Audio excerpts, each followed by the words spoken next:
Okay, I think we'll get started. Welcome, Rob. This is, and everyone, welcome to the Quant University Fall School 2021.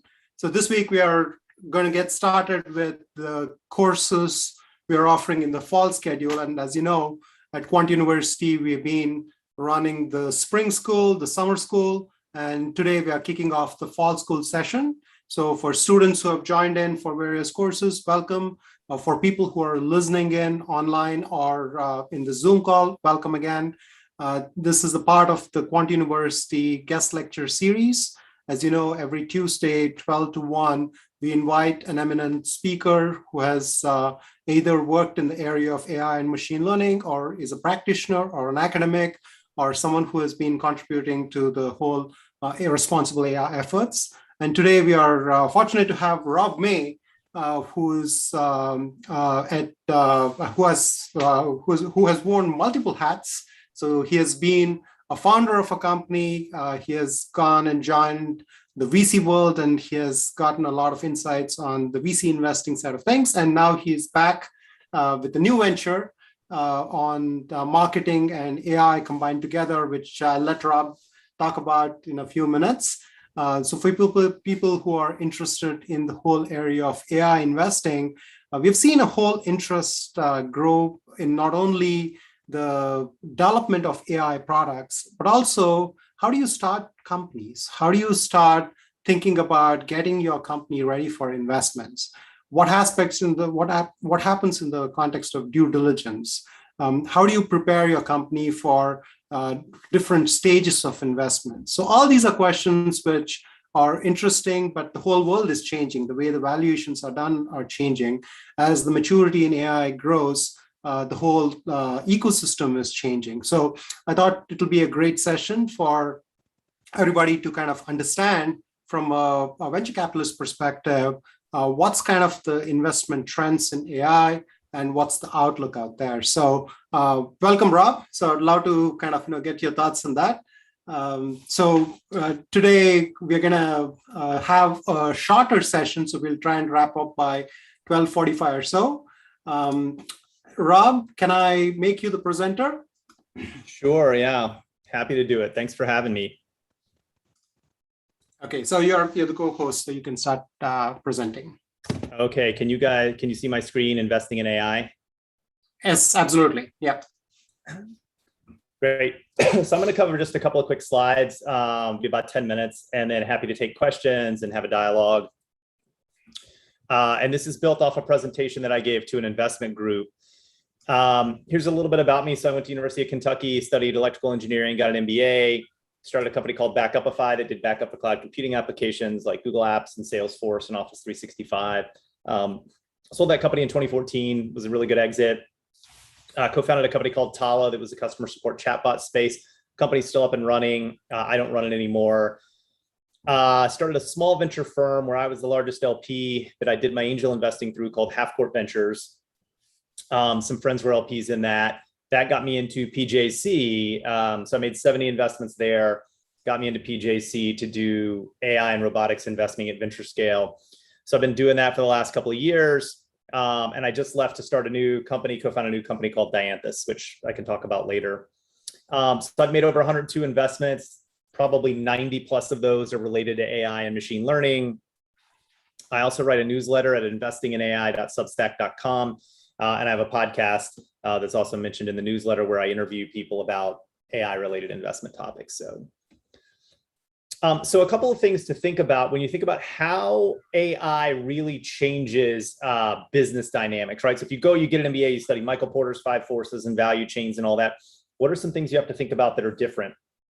The biggest one is that AI requires new workflows. The example that I would give is in the mid-1990s, before the web came around, companies had a visual design process. That didn't start with web pages. They still had to make brochures and flyers and catalogs and all this kind of stuff. And what many companies actually did was they had that design process. They used it to design a web page. And then they gave that paper version of a web page to a web designer and said, here you go. Can you turn this into HTML for us? Now, that can work, but you're really not going to get the benefits of the web. You actually need a new design process where you think about the fact that data is dynamic. You think about the fact that pages are hyperlinked. You need to think about a data architecture. You don't have the space limits that a paper page would have. So the reason I bring that up is because I see people doing a similar thing with AI, which is like, oh, we've got a workflow for that. Can we put a machine learning model on the end of it? Well, yeah, you might get some benefit, but you'll get a much bigger benefit if you revamp your workflow. What are some of those things that you might have to add? Data labeling. This is not a task that we do in most of our work today. Most tasks, there's so many ways you could apply AI that we don't do it because we don't have any labeled data to train a model. And so as tools start to capture data in ways that give feedback to machines to build models and make our lives better, that's going to be important.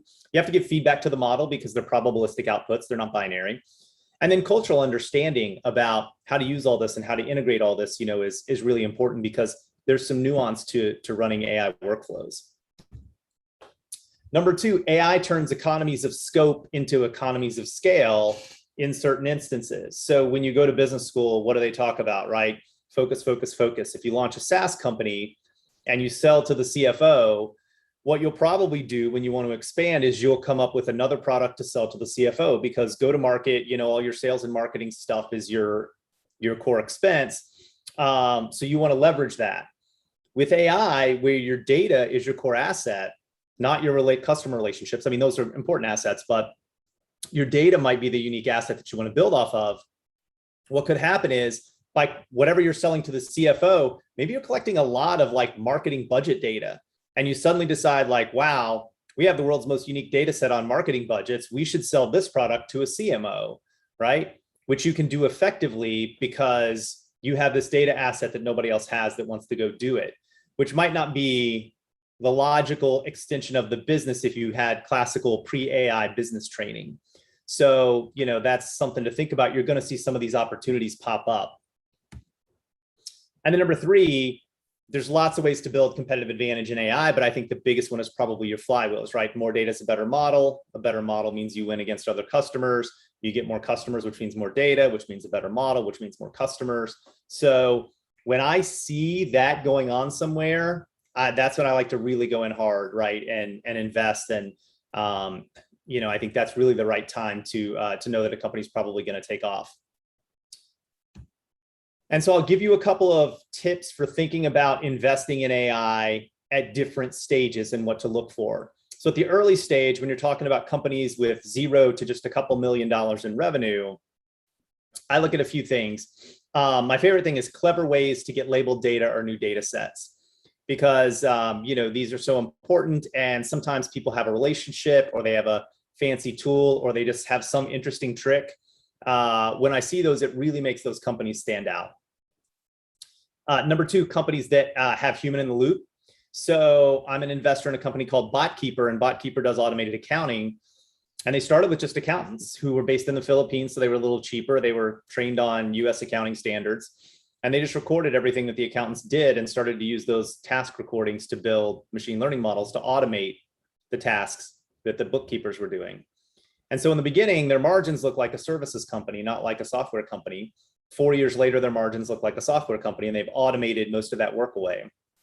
So it's hard to evaluate if you don't have some experience to look at something and say well, you might never get there. This data set might not be predictive, might not be able to automate anything. So sometimes human in the loop could be human in the loop forever and you can't get over the hump. So I think it takes a little bit of just insight and experience to realize when those things are good. On the automation / robots side, I am not a big fan or big investor in areas where robots are just a one-to-one labor replacement.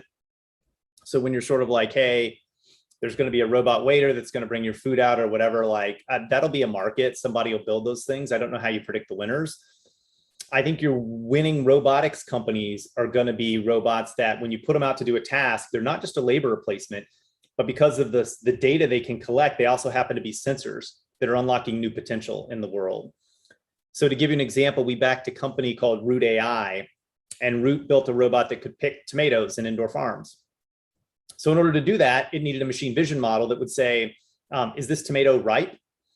Well, that becomes really interesting because now if you're taking video of the tomatoes every day that it's growing, you can also tell about disease, you can tell about pests, you can tell how it's growing compared to the type of seed that it was versus other tomatoes or certain vines doing better, et cetera. You have this really interesting visual data set about tomato growth, right, that you didn't have before. So this unlocked, has the potential to unlock lots of things later. And these other two things are related to more sort of like general, pivotability and stuff in startups that are probably less relevant to you guys, but growth stage tips. So there's a big debate in AI about like, are there data network effects, right? So the way a social network, when you add one person to the network, the value of the network goes up for everybody. Is that true of data? And there are posts out there and people saying yes, there are people saying no. And I think the truth is it depends on the data and the use case, right? Sometimes there are data network effects where you have 10,000 pieces of data and that 10,000 and first piece of data makes the other 10,000 more valuable, right? So one of the things you have to evaluate as a company starts to scale and gets to several million in revenue, the thing that'll determine if it can go really far is a few things. Number one, where can the data sets take you, right?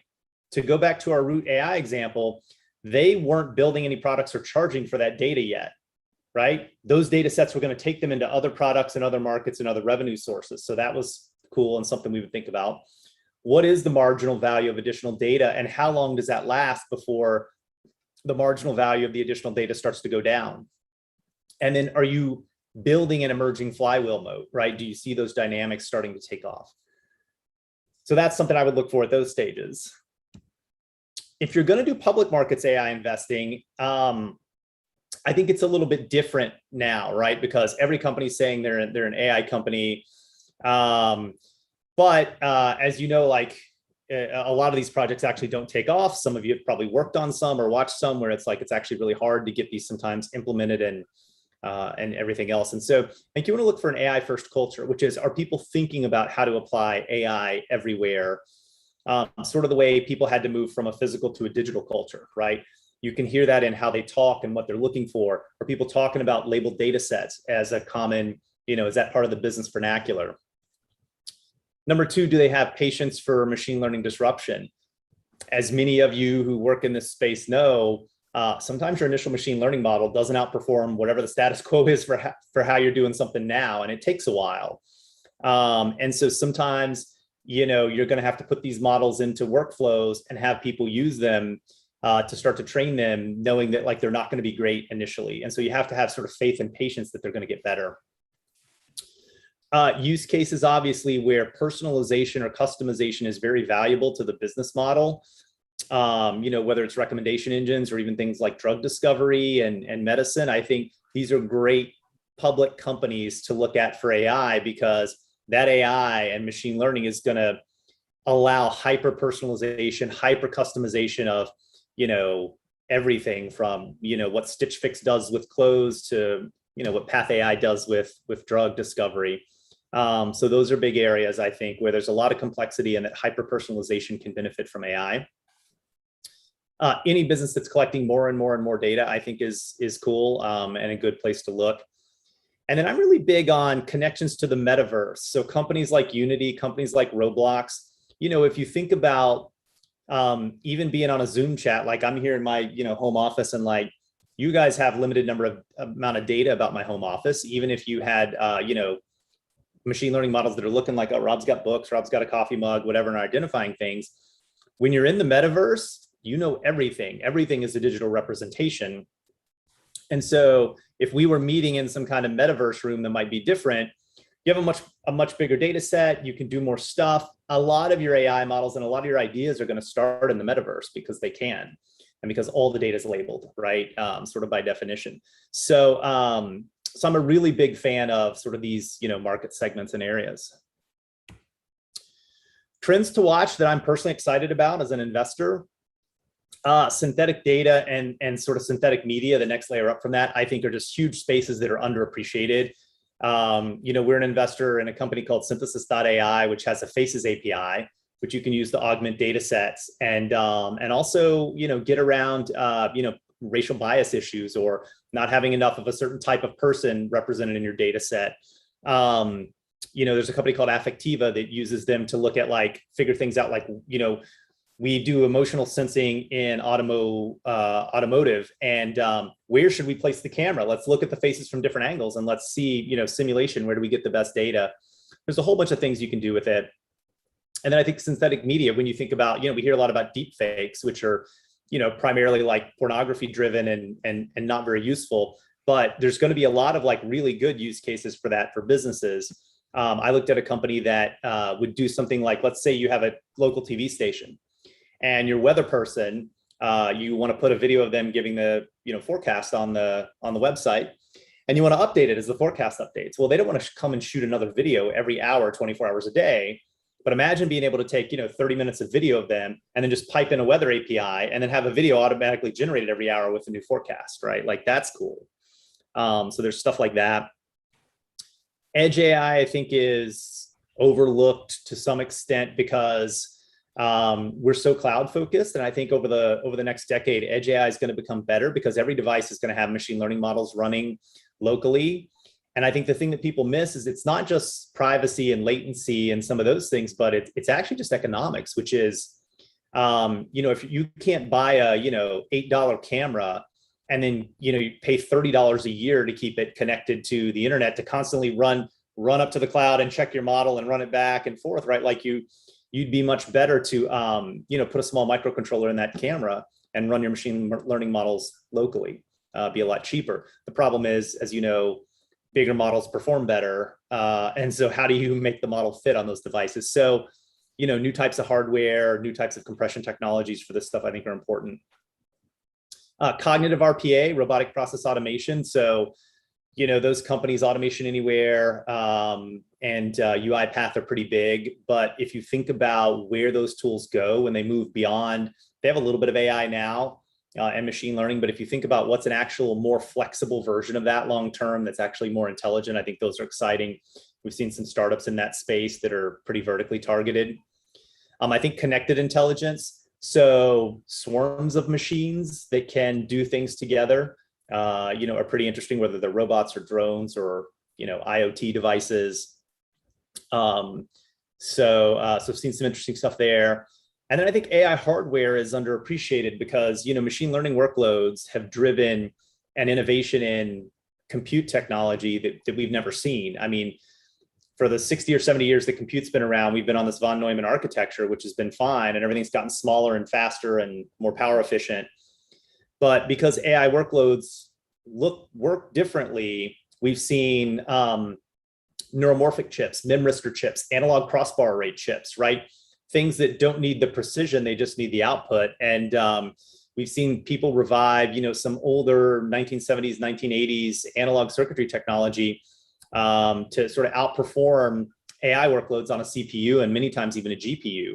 A lot of times, if you double your model size on a GPU, it takes 4 times as long to run. Like that, if you want bigger models, that's not going to work. Why this is so interesting to me is because when you have these paradigm shifts, right now, the target is, hey, we have these new AI workloads, so we got to give hardware that, can run in a low power, faster, smaller footprint, whatever. Once you have a few years of people programming on these new chips and thinking about things in a different way, they're going to open up ideas that we didn't think about, right? When you have to program a spiking neuron chip and you start thinking about programming less as like a serial piece of steps, right? But more like an event-driven kind of thing, like I think you're going to unlock a lot of innovation as this AI hardware gets out to market. 2 books I recommend that are related to this. One that's a little more business focused is Karim Lakhani and Marco Iancidi's Competing in the Age of AI. Karim was hired by Harvard Business School to bring them into the AI age and say, how do we adapt our curriculum to teach students something new? And then Ash Fontana, the AI First Company, I think is pretty good. Ash's book is a little on the drier side, a little bit of a hard read, but I think it's very densely packed with really great information. So it's worth it to work your way through it. And that's all I have. This is how you can reach me if you're interested or want to check out my my newsletter. So, we got about 20 minutes left. I'm happy to take questions or have a discussion or talk about anything that interests you guys. Thanks so much, Rob. This was a packed session with a lot of information. I have a bunch of questions, and for people who are listening in, if you have any questions, please type them in the chat window or use the Q&A panel to ask questions, and we'll see how many we can answer in the next 20 minutes or so. I had a couple of questions in the context of let's assume that you're a startup and you're kind of putting together you have your IP and you're starting to build your model. So from an investor's perspective, what do you actually look at? Like, in the context of readiness and provability and vision, how do you kind of look at these aspects when you are focused on the technology? And most of the times, many of these innovations don't come from a business problem perspective and they go hunting for technology. So most of the AI first companies are coming with some really cool technology and they're kind of looking for use cases when they're positioning various things. So how do you kind of evaluate those kinds of opportunities? Yeah, so that's a great question. When things are really early, I'm looking for a couple of things. I'm looking really for, do I think there's a match between the machine learning technology and data set and problem that they're trying to solve? And can it be a standalone company someday, right? Like, it would be hard. Like, if you said, I want to build a version of Microsoft Word where every feature is a machine learning version of that thing, like, I don't think you can do that, right? Because by the time you get 10, like, you need a model for every major feature that Word does, right? By the time you get 10 or 15 of those out, if there's market traction, Microsoft's just going to go do it. So I think that's a little harder. I think, I look a lot at, like, is the team the right team to do this? But really, I'm trying to think about, is there a path to scale and defensibility? Because people build a lot of things that are great products that'll have, good outcomes that'll be good for the angel investors, that'll be good for the founders, but, if you raise $2 million and you sell your company for 40, like, that's good, right? You probably make $5, $6, $7 million as, if you have a couple of founders, and, the angels all make, 5 times their money. But, VCs that raise 100, 200, $500 million funds sort of need these, bigger power law outcomes to really drive things. So we're looking for things that can achieve scale. And, it's hard to know when you're looking at something new if it's ever going to get there. So we think a little bit about that. But a lot of it is just like, you see a lot of machine learning companies where people are like, oh, wouldn't it be cool to have a machine learning version of this? You're like, yeah, but is that really a business? So, trying to figure out, those things. And then the unique data set thing, right? Is there a clever way to get data or label data? Like, I love when people set up customer workflows, they get the data labeled for them based on what the customer's doing. And you're like, wow, this is just going to get better and better. So yeah, stuff like that. Absolutely. And you touched upon the importance of data in multiple examples in the multiple slides. And I think there's a whole data-centric AI approach, which Andrew Ng is championing. And there have been a bunch of different companies. But when you look at the investment in the ML ops side of things, there have been a lot of investments on things like interpretability, observability, monitoring tools. So how do you kind of see these tools all come together? And some of these are pretty sizable investments, and they're mostly focused on the infrastructure rather than vertical use cases.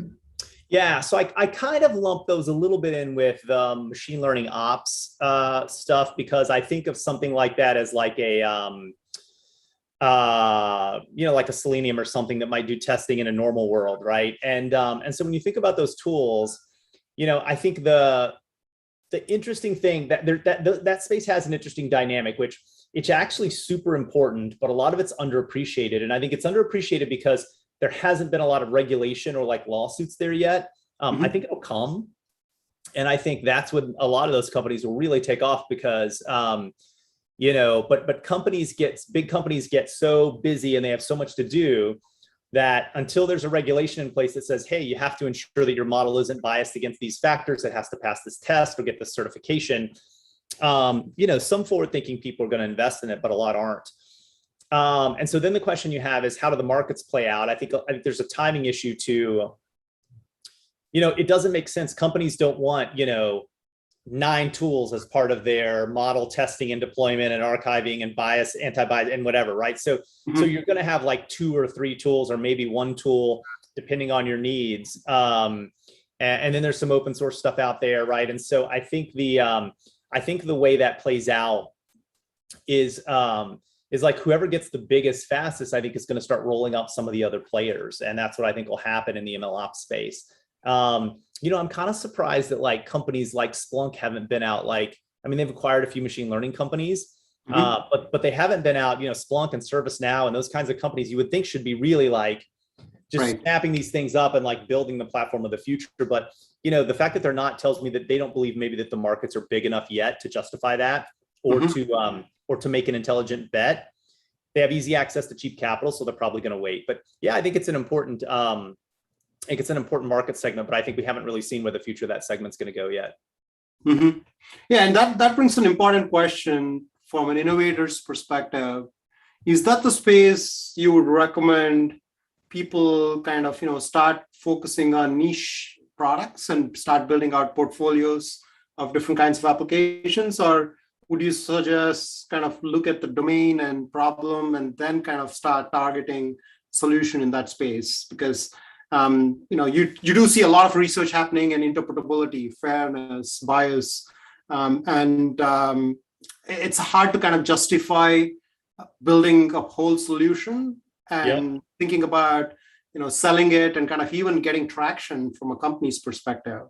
So how do you kind of position? How do you think innovators should position themselves so that they can kind of start focusing rather than just kind of start building out foundations and hope that things are going to pick up? Yeah, I think what you have to do is so there's two like valid ways to start a company. One is to recognize a problem and realize that some new technology can solve it in a way that's not obvious to everybody, right? But to do a company, you need a unique insight, because if it's an obvious insight, the big companies are going to do it. Unless it's some really weird area like quantum computing, where just like maybe people don't have the capabilities. The second way is you find an interesting technology, you play around with it, and you realize it has an application that's not obvious to everybody, but could be really big.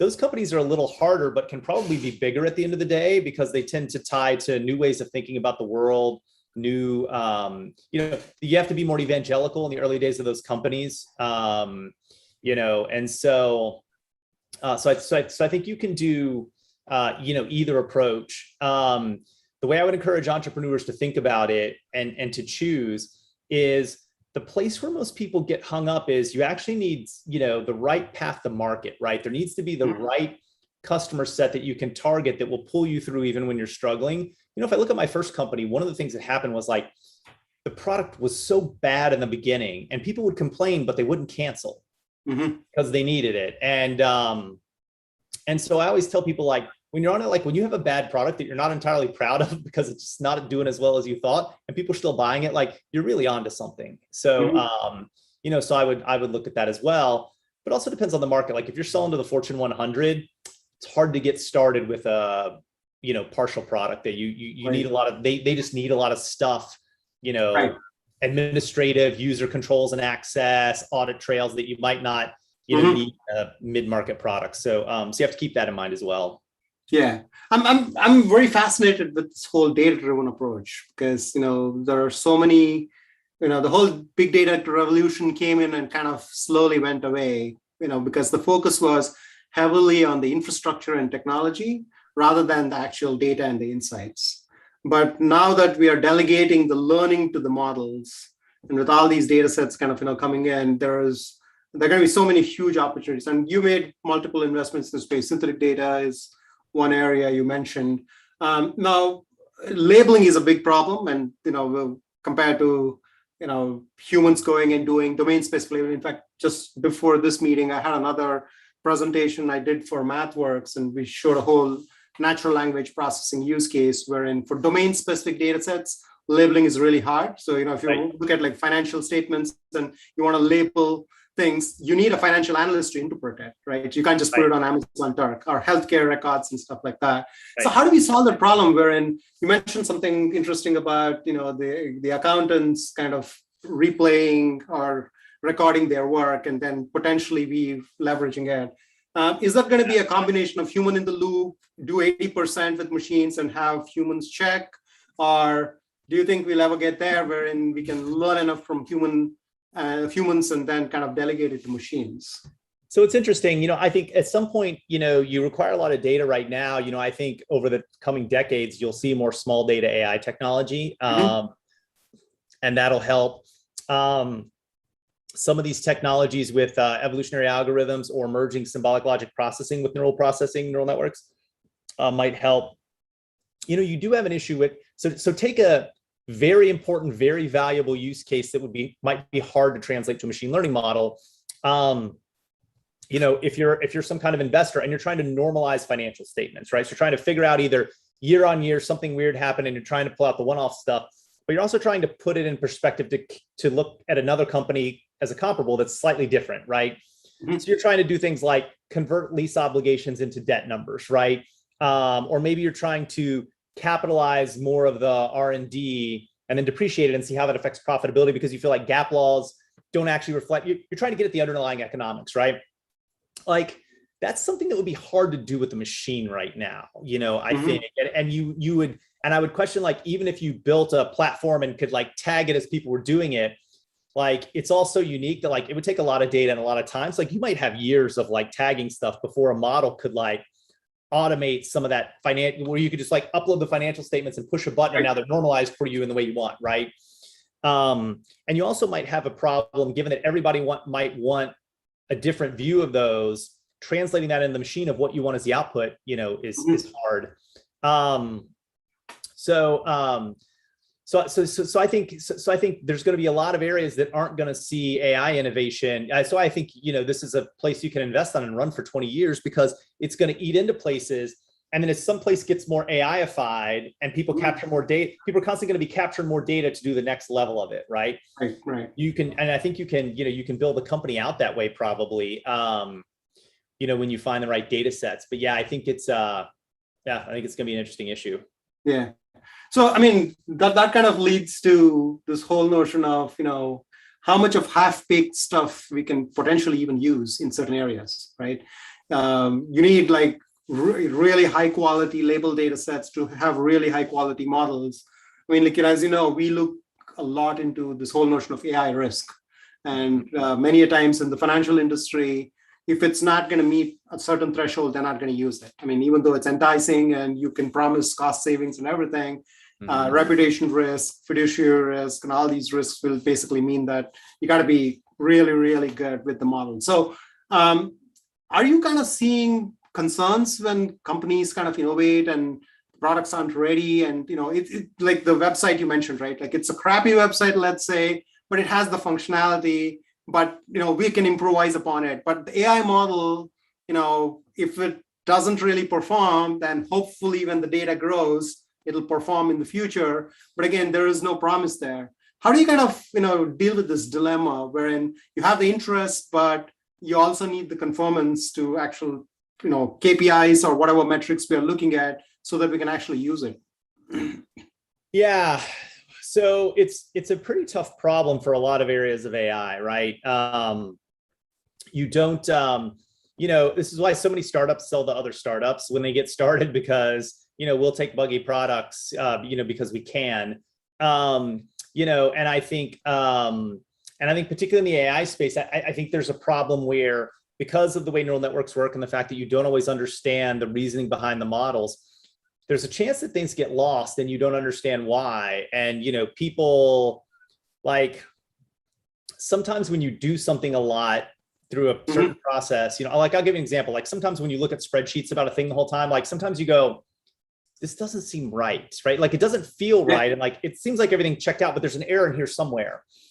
And like, how do you know that when we get further and further and further abstract, right? Like if you're writing in a high level language like Python, how do you eventually figure out that like, oh, something's happening at like the compiler level where something's doing something wrong with the hardware register, right? In terms of the code, like, those are hard problems to debug. So the more abstract you get, the harder it is to debug like lower level problems. And then when you have things built on top of things, like I worry about, so like when I changed my job, you have, you get, 200 people that send you the automated LinkedIn, hey, congrats on the new gig, congrats on the new gig. Let's say that didn't exist, okay? I would get more variability in those terms. Some people would say congrats on the new gig. Some would say congrats on the new job. Some people would say congrats. Some people would say, what's the new job? Like whatever, right? By automating it, the more people are doing it because it's easier now, but the diversity in the language that they're sending me because it was automated is more narrow. Mhm. So let's say that data set from, 2016 when it wasn't AIified to 2021 when it was, let's say those two data sets are now fed as parts of data into some other model, right? That's like, hey, we're looking at congratulatory language across whatever. Well, like now you have less diversity. How does that impact your upstream model? Mhm. So you're going to have this possible cascading, narrower diversity, more homogeneity. Mhm. As models automate things, they homogenize the outputs to some extent, right? There's still diversity in the outputs, but not the Right. broad diversity there was, and that can cascade through the system. And I think we don't know what impact that has. So, but I think you can see it in, even with like television and the internet and everything else. I mean, you can see less variation in human language, right? Mhm. Because we don't have pockets of the country where words are, I grew up in Kentucky, and there are words that people in Boston don't know, like kin, K-I-N, which means, a relative. Right. And so there are things like that are, my grandfather used to call pants breeches, Mhm. right? And like some people in the South still use that term, but like those terms are going away. And I don't know if that's a good or bad thing necessarily. In some sense, you could argue it makes communication easier because we're all in the same vocabulary. But if that vocabulary is more narrow, do you lose some of the nuance, Right. in words, like trying to understand the difference between like serendipity and luck, right? Or slightly Right. different words. And so as language collapse, do you lose some of that nuance and then actually make it harder to communicate in some ways? So I'm rambling, but yeah, you get the point. No. It makes sense, right? Because when that kind of is observed already in the knowledge gap people have, and that's one of the important themes we are working on is how do we bridge this gap when you have a lot of interest in AI and you have people trying to use automatic machine learning tools and point and click tools so that they can actually just focus on the value and not understand the models and build out workflows wherein they're leveraging packaged solutions, right? Versus people who are going from the data side of things, building more diverse models, having granular aspects and understanding of what actually the models are doing, and then building solutions towards that. So do you kind of see a robust future for automated machine learning tools wherein you are more or less kind of synthesizing the essence of what you're trying to do and provide, focusing on a use case wherein people are thinking like intuitively, I don't need to worry about what happens. It's like driving my car, right? I don't understand what actually happens under the hood. I'm just kind of driving and I know I'm going to get acceleration if I press this. I know I'm going to brake if I press this, and I can trust someone else doing it versus me kind of building my own automobile. Do you think we'll ever get there with AI and machine learning models? And if not, is there an opportunity for us to at least focus on components rather than the entire vehicle? Yeah, I think it's going to be a long time. I think it's going to be componentized for a long time in the way that, you think about this and startups go about this. And there are, even though I'm talking about, like, I'll contradict myself and say, even though I just talked about the narrowing of, of ideas of all kinds and lack of diversity, you have these emerging generative models that are getting more popular, which could create things, new words and new things, Mm-hmm. new variations on phrases. And so I think there'll be some interesting interplay there. But yeah, I think it's a big problem to think about how, I think it's a big problem to think about where all this is going to go and where your points of scale are going to be, because they have to do with things that are not always technical, right? They have to do with the economics of it, the technology of it, the consumer acceptance of it, the legislation of it. And we don't know how some of those things are going to change. So yeah, I think you have to take this like test and invest approach and just, try a lot of things.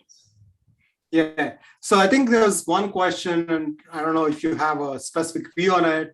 How public markets investing in AI, what do you think about Palantir and some of these media frenzy discussions like Cathy Wood's funds? Yeah. And people investing in some of these public markets available AI products. So no strong opinion on Palantir. It's not a space I've looked at a lot, or a company I've looked at a lot. On Cathy Wood and her funds, because I see her on CNBC as much as the rest of you guys, right? I think so I think I have mixed feelings, right? So on the one hand, I believe that I believe that no matter who's president and who's in charge of Congress and everything else, I think we're going to be on an economic boom, maybe not for every sector of the economy, but for many sectors of the economy over the next 15 years, because there's so many areas to apply machine learning that people don't understand. That said, I am also a little more concerned, I think, about inflation than most people. We've been talking at my firm about this for a couple of years, seeing it coming even before COVID, not being measured appropriately. And I think what people missed, the reason that it didn't happen in the last wave of technology innovation was because a lot of the innovation was in sharing on the demand side, right? Airbnb, Uber, tools like that, where you could now, while demand was going up, it was utilizing more existing assets and you didn't need to produce new assets for that, right? And so particularly on the physical side. And so you were able to temper inflation in ways that historically you're not able to. And now that's going away as those hit capacity, or in the case of Uber, are forced to raise prices and be profitable. And so I think this inflation is going to be with us longer than people think. And I don't know how that's going to sort of ripple through the whole system and what problems that might have. Machine learning is going to be a deflationary pressure, right?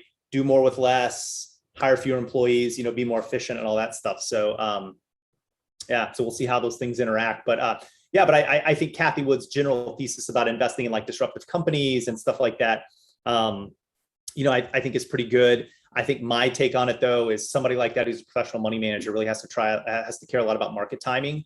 Like I'll give you my biggest public holding is Unity. Like I'm going to hold that for 35 years, right? And just see where it is, because I just believe in the metaverse and AI and all that's going to enable. So. Perfect. So we're getting close to 12:45.